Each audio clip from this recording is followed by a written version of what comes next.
శ్రీకృష్ణ చరిత్ర మొదటి భాగం అధ్యాయం 27 మధురా నగరిలో మొదటి భాగం. రచన నిర్మలం అనే శ్రీ అజ్జరపు వెంకటరావు. సంపాదకత్వం శ్రీమతి పప్పు శాంతాదేవి.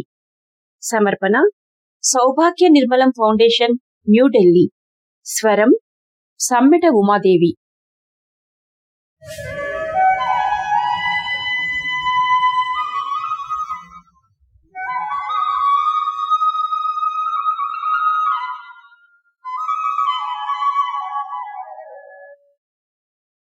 మధురా నగరమంతా ధనుర్యాగ సంరంభంలోనున్నది.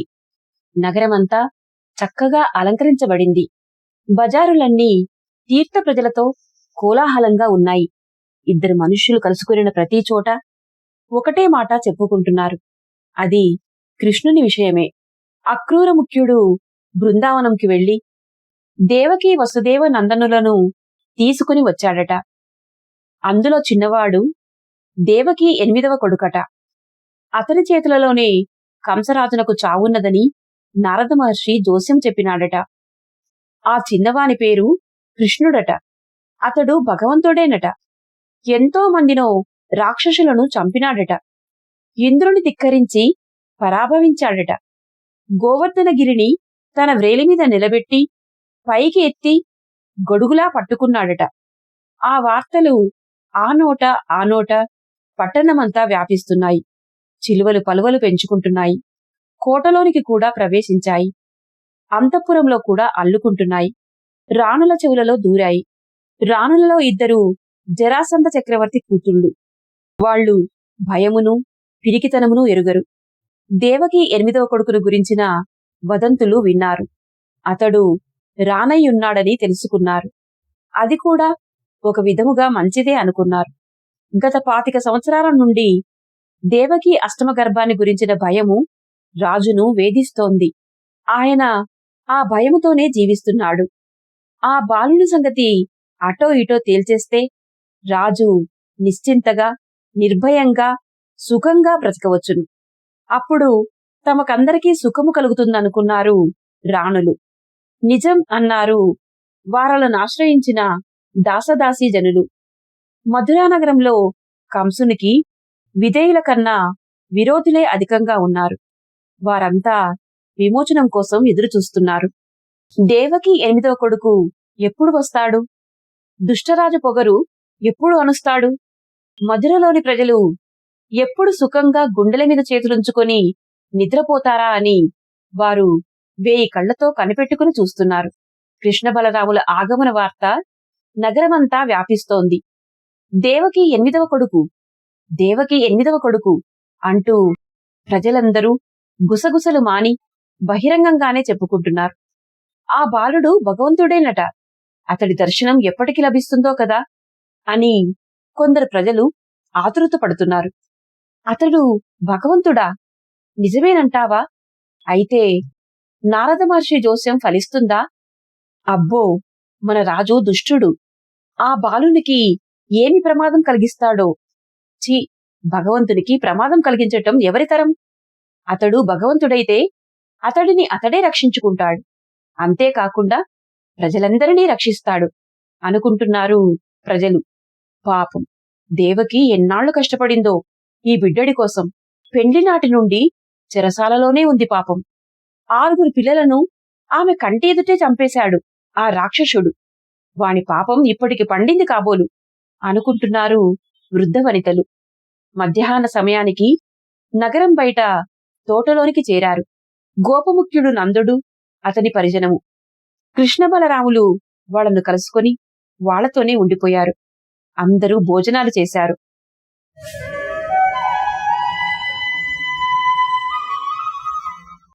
నగరం చూడటానికి కృష్ణ బలరాములు, ఉద్ధవ, శ్రీదామాది యువకులంతా బయలుదేరారు.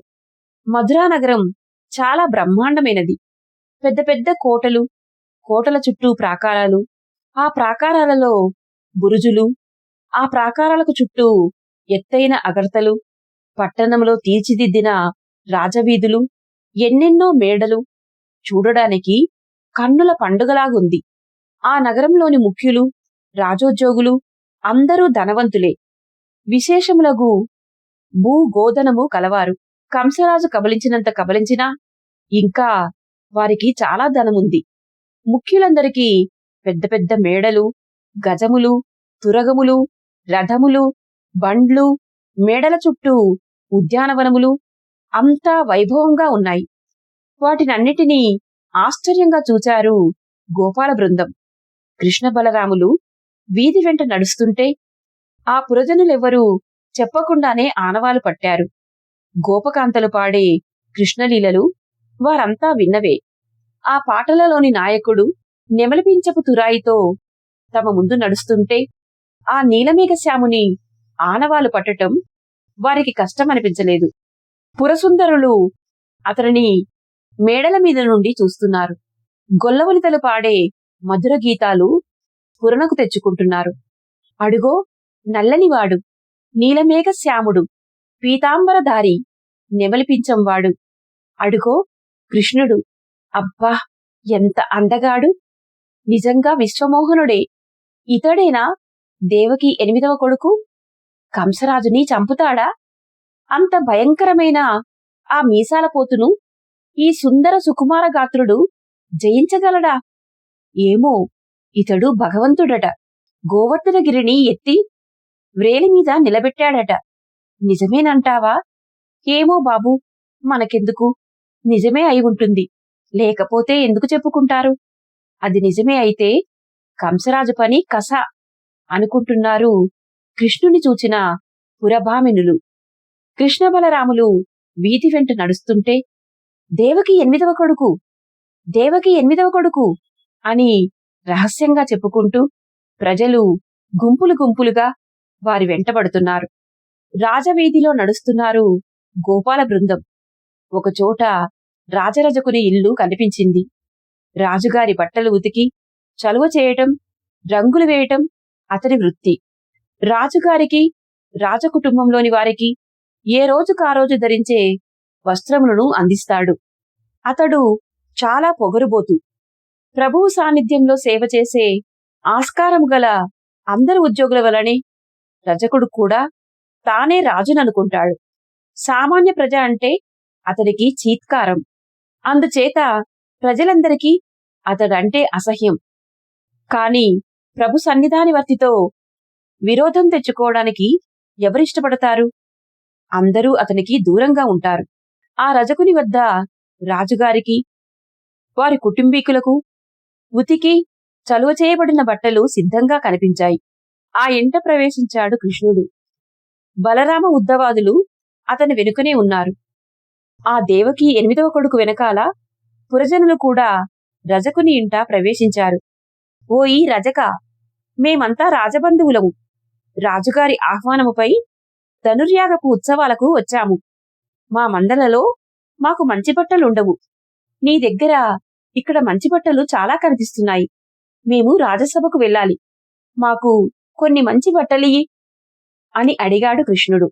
ఆ రజకునికి భలే కోపం వచ్చింది. ఏమిటేమిటి, మీరు రాజుగారి బంధువులా? అందుకని రాజుగారి బట్టలు మీకు నేను ఇవ్వాలా? అవి కట్టుకొని కులుకుతూ మీరు రాజసభకు పోతారా? ఆ బట్టలు మీకు ఇచ్చి నేను యమలోకానికి వెళ్ళాలా? లేక మీరు మరో చోటికి ఎక్కడైనా పంపిస్తారా? గొల్లబోయలు వెన్న పాలు దిట్టముగా మృంగి క్రొవ్వెక్కి నోటికి వచ్చినట్లు మాటలాడుతున్నారు. మీరు ఇలా అన్నారని నేను రాజుగారికి చెబితే మళ్ళీ మీ మందలు చూడనక్కర్లేదు. ఏమిటనుకున్నారో? మా రాజుగారి పేరు చెబితే పులులు, సింహాలు నీళ్లు కూడా త్రాగవు. పెద్ద పెద్ద చక్రవర్తులు భయంతో దద్దరిల్లుతారు. మీకేం తెలుసును మా రాజు పస? ఎల్లండి, పొండి పొండి అని వారిని దూషించాడు. కృష్ణునికి కోపం వచ్చింది. ఒడుపు చూచి ఒక్క దెబ్బ కొట్టాడు. ఆ దెబ్బ వానికి ఏ మర్మస్థానంలో తగిలిందో తట్టుకోలేక నిలువునా నేలకు ఒరిగాడు. బలరామకృష్ణులు తమకు కావలసిన బట్టలు తాము తీసుకున్నారు. మిగిలినవి అక్కడున్న వారందరికీ పంచిపెట్టారు. జనం చాలా మంది ప్రోగయ్యారు.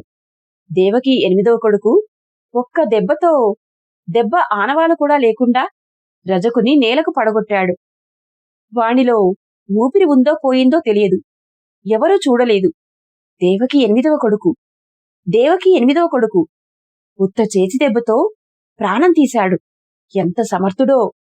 ఇంకా ఈ రాజపీడ వదిలిపోతుంది అన్నాడు ఒకడు. ముఖం గంపంత చేసుకున్నాడు ప్రక్కనే ఉన్న బట్టల వర్తకుడు. భక్తితో కృష్ణ బలరాములను తన అంగడిలోనికి తీసుకునిపోయి వారికి కావలసినన్ని సన్నని వస్త్రములనిచ్చాడు. ఆ వస్త్రాలను అందుకున్నారు కృష్ణ బలరాములు. కృష్ణుడు అతని భక్తికి చాలా సంతోషించి ఐశ్వర్యము కలగాలని ఆశీర్వదించాడు. అక్కడ నుండి బయలుదేరి బజారు వెంట పోతున్నారు.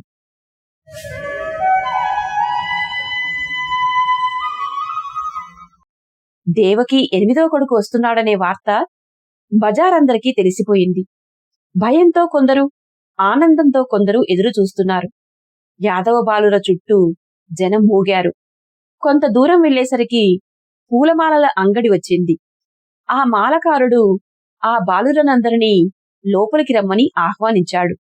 బలరాములకు, వారి అనుచరులకు అర్ఘ్యపాద్యాదులనిచ్చి ఆదరించాడు. తాంబూలము, కుసుమములు, గంధం ఇచ్చాడు. మహానుభావా, తమరు అవతార పురుషులని అందరూ అంటున్నారు. ధర్మమును పునరుద్ధరించడానికి తాము అవతరించారట. తమ రాక వలన మా గృహం పావనమైంది. పుణ్యపురుష, మీ సేవ చేసే భాగ్యాన్ని మాకు కలిగించి మమ్ములను ధన్యులను చేయండి అని ప్రార్థించాడు. చక్కని పూలమాలలను తీసి దేవకీసుతులనిద్దరినీ తనివితీరా అలంకరించాడు. మిగిలిన గోపబాలురందరికీ తలో పూలమాల ఇచ్చాడు. కృష్ణ బలరాములు ఆ మాలకారుని భక్తికి, ఉదారతకు చాలా మెచ్చుకున్నారు. నీకేమి కావాలో కోరుకో అన్నాడు కృష్ణుడు. పురుషోత్తమా, మీ పాదకమలముల సేవ, మీ పాదార్చకులతోడి స్నేహము, నితాంత అపార భూతదయయు నాకు కలిగేలా వరమీయండని ప్రార్థించాడు. అవన్నీ నీకు కలుగుతాయి. అంతేకాదు, బలము, ఆయువు, కాంతి, కీర్తి సంపదలు కూడా కలుగుతాయని దీవించారు. వారి చుట్టూ జనం తండోపతండాలుగా మూగుతున్నారు. వారు ఎక్కడ నిలిస్తే అక్కడ జనం ప్రోగవుతున్నారు. అంతమంది జనంలో నుండి తప్పించుకొని దారి చేసుకొని ముందుకు వచ్చి నిలిచింది త్రివక్ర. ఆమెనే కుబ్జా అని కూడా అంటారు. ఆమె అత్తరువులు, పన్నీరులు, సుగంధలేపనములు తయారు చేసి కంసరాజేంద్రునికి, రాణివాసానికి, ఇతర రాజకుటుంబాలకి ఇస్తుంది. ఆమె రాజుకి, రాణులకి మాత్రమే స్వయముగా తన చేతులతో ఇస్తుంది. మిగిలిన వారందరికీ, రాజకుటుంబంలోని వారికి, రాజోద్యోగులకు, యాదవ ముఖ్యులకు ఆమెకు తాబేదారులైన చిన్న ఉద్యోగులు ఇస్తారు. త్రివక్ర ఆ శాఖ ఉద్యోగులందరికీ నాయకురాలు. ఆనాడు ఉదయము కోటలో సుగంధ ద్రవ్యాలు ఇవ్వడానికి వెళ్ళినది. కంసరాజునకు ఇచ్చి రాణివాసంలోనికి వెళ్ళింది. అక్కడ రాణులందరికీ ఇచ్చింది. రాణివాసంలో ఒక గొప్ప సంచలనం బయలుదేరింది. దేవకి ఎనిమిదో కొడుకు వస్తున్నాడని వారిలో వారు గుసగుసలాడుకుంటున్నారు. ఆమె కృష్ణుని ఆగమనాన్ని గురించి అక్కడ విన్నది. కోటలో దేవకి ఎనిమిదో కొడుకు ఆగమ వార్త విన్నది లగాయతు. ఆయనను కలుసుకోవాలని ఆమెలో తీవ్రమైన ఆవేదన బయలుదేరింది. దేవకి ఎనిమిదో కొడుకు దేవుడని విన్నది. విషపు మడుగులోకి దుముకి పాము పడగల మీద నిలబడి నాట్యం చేశాడట.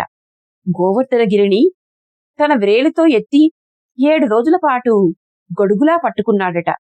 మహానుభావుడు ఎలాగుంటాడో, ఓ ఏనుగంత ఉంటాడేమో. ఆయన నగరంలోకి వచ్చాడట. ఆయనను చూడాలి.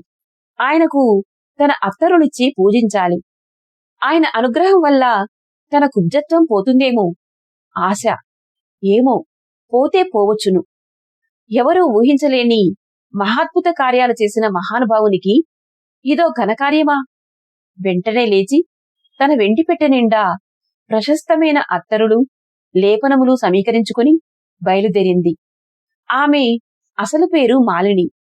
ఆమె చిన్నప్పుడు చాలా అందంగా ఉండేది. ఆమెకు పెండ్లి కూడా అయింది. తర్వాత కొంతకాలమునకు ఆమెకు జబ్బు చేసింది. ఆ జబ్బులో ఆమె నరములు కృంగిపోయి శరీరము 3 చోట్ల వంగిపోయింది. దానితో జనులు ఆమెను త్రివక్ర అనడం ప్రారంభించారు. అసలు పేరు అందరూ మరచిపోయారు. ఆమె భర్త ఆమెను విడిచిపెట్టేశాడు. మరల వివాహం చేసుకున్నాడు. అప్పటి నుండి ఆమె తల్లి వద్దనే ఉండిపోయింది. ఈ అత్తరు పన్నీరుల ఉద్యోగం అదివరకు ఆమె తల్లి చేసేది. తల్లి వద్ద శిక్షణ పొంది ఆమె తర్వాత ఆ వృత్తి త్రివక్ర స్వీకరించింది. అందరూ ఆమె వద్ద నుండి సుగంధాలను తీసుకోవాలని ఆశపడతారు. ఆమె మంచితనం కోసం ప్రాకులాడుతారు.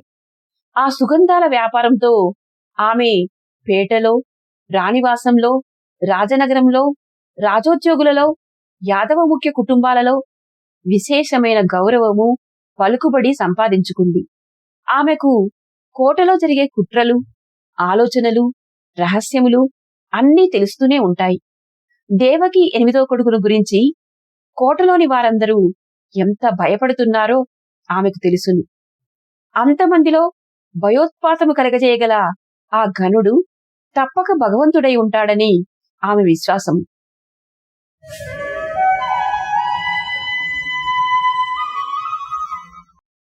జనంలో నుండి నెట్టుకుంటూ ముందుకు వచ్చింది. ప్రక్కనున్న వారిని అడిగింది, ఆ పూలమాలలు వేసుకున్న బాలురు ఎవరు అని. అయ్యో, నీకు తెలియదా? బృందావనం నుండి వచ్చారు, నందగోపుని కుమారులు అన్నారు. మళ్లీ రహస్యంగా దేవకి 8వ కొడుకు అన్నారు. త్రివక్ర వారి వైపు శ్రద్ధగా చూచింది. ఒక ఏనుగంత ఉంటాడనుకున్న దేవకి 8వ కొడుకు ఇతడా? ఈ దివ్యమోహనమూర్తి నవమన్మధుడులాగున్నాడు.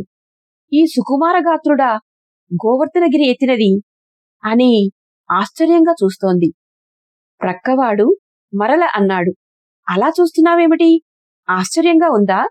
అదుగో ఆ ఇంట్లో ఆ పొగరబోతు చాకలికి ఒక కాజా ఇచ్చాడు.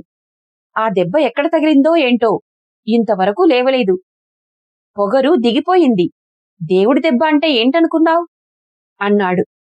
ఉలిక్కిపడింది త్రివక్ర. తన రజకుని కొట్టాడని తెలిస్తే రాజు ఊరుకోడు. అప్పుడే తగవు ప్రారంభమైందే అని భయపడింది. మరేం భయం లేదు. మీ రాజుకి కోపం వస్తే ఆ దేవుళ్ళకి లెక్కలేదు. వారు ఎంత అందంగా ఉన్నారో అంత ధైర్యవంతులు. ఎవరి కోపాన్ని లెక్క చేయరు అన్నాడు ప్రక్కవాడు. పుష్పమాలాలంకృతులైన ఆ బాలులను చూచింది. ఇద్దరికీ 1 సంవత్సరమే కదా తేడా. పెద్దవాడు అంత పెద్ద, చిన్నవాడు ఇంత చిన్న ఏమిటని అనుకుంది. ఇద్దరిలోనూ చిన్నవాడు దివ్యమోహనుడు. అతని చూపులలో స్నేహం, ప్రేమ తొణికిసలాడుతున్నాయి. అతని పెదవుల మధ్య చిరునవ్వు తాండవిస్తుంది. అది తన కొరకే అనుకుంది. ఆ ప్రభువు లీలామానుష విగ్రహుడు. తనను చూచే మందహాసం చేస్తున్నాడనుకుంది. ఆ మందహాస చంద్రికలోని మాధుర్యం ఆమె గ్రహించింది. ప్రేమామృత భాండపు పొంగులాగుంది ఆ మందహాసం. ఆ మధుర మందహాసంలో నుండి అమృత తరంగములు తన హృదయంలో ప్రవేశిస్తున్నాయి. తనను ఆపాదమస్తకం ముంచివేస్తున్నాయి. తాను త్రివక్రననే జ్ఞానం ఆమెలో పోయింది. ఆ మధురామృత కలశంలో తానొక బిందువైపోయింది. ముందుకు నడిచింది. నడుస్తున్నట్టు ఆమెకు తెలియనే తెలియదు. ఆమె గుండె దడదడా కొట్టుకుంటోంది. ఎన్నో రోజుల నుండి దేవకి 8వ కొడుకు బ్రతికియున్నాడని తాను రహస్యంగా విన్నప్పటి నుండి, అతడు భగవంతుడే అని తెలుసుకొనినప్పటి నుండి అతని గురించి కలలు కంటున్నది. తన స్వప్నదైవం తన దేవకి 8వ కొడుకు ఇప్పుడు తన ఎదుటనున్నాడు. నందకుమార, కృష్ణ, వాసుదేవ, మురళీధర, ప్రభో, నేను నీ కొరకే వచ్చాను. కనులు కాయలు కాచేలా నీ కొరకు వేచియున్నాను. అబ్బా, ఎంత కాలమునకు నీ దర్శనమైంది మహాప్రభో అంది. భక్త్యావేశములో ఉద్రేకము వల్ల ఆమె మాట రాలేకపోయింది. ఉక్కిరి బిక్కిరి అవుతోంది. కన్నుల వెంబడి, చెక్కుల వెంబడి నీరు కారుతోంది. ఆమె బుగ్గలు ఎర్రబారాయి. హృదయపు లోతులలో నుండి, ఎన్నో జన్మల నుండి దాచుకొనిన భక్తిభావములు బయటికి రావడానికి ఆ చిన్ని కంఠనాళము చాలలేదు. శరీరమంతా గగురు పొడిచింది, ముచ్చెముటలు పోసింది.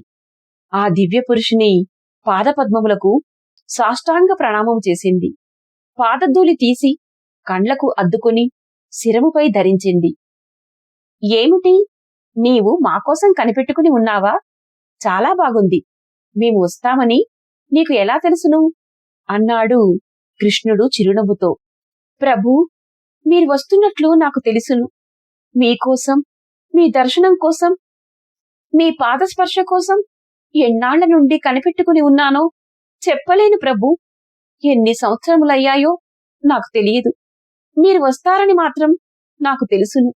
మీ కొరకు ప్రశస్తమైన అత్తరువులు ఎప్పటికప్పుడు వేరే దాచిపెట్టాను.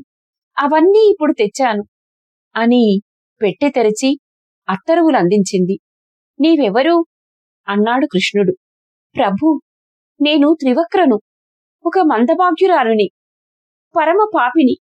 ఒకప్పుడు మహా సౌందర్య రాశినని గర్వించేదాన్ని. జబ్బు పడ్డాను, శరీరం ఇలా వంగిపోయింది. అంతవరకు నా పేరు మాలిని. అప్పటి నుండి నన్ను త్రివక్ర అంటోంది ప్రపంచం. నేను కోటలో అత్తరువులు, పన్నీరు, సుగంధములు ఇస్తాను. నేను తయారు చేసిన వానిలోకెల్లా ప్రశస్తమైనవి తమ కొరకు దాచిపెట్టి ఇప్పుడు తమకు అర్పించగలిగాను మహాప్రభో అన్నది.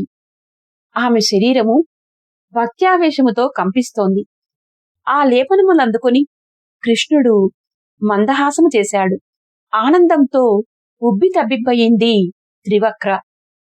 ఆ మధుర మందహాసములో తనకు కావలసిన అభయము, ప్రతిజ్ఞ ఆమెకు కనిపిస్తున్నాయి. అత్తరువులు తీసి కృష్ణుని చేతులకు, బుగ్గలకు పూసింది. ముఖాన, రొమ్మున చందనం అద్దింది. బలరామునికి కూడా పూసింది. ఆ పరిమళానికి ఆయన చాలా ఆనందించాడు.